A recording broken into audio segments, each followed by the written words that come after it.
Richard is a designer goldsmith, and we have worked with him for many years.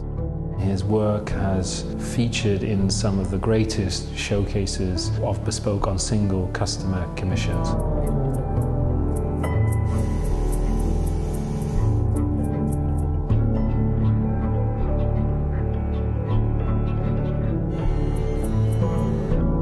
The beauty of Richard's installation is that it has an immediate impression of suspension, of floating.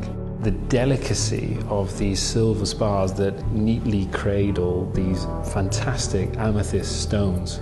And back at the very center of the installation, there is this brilliant cut diamond stone. This is all offset against a fascinating textural surface.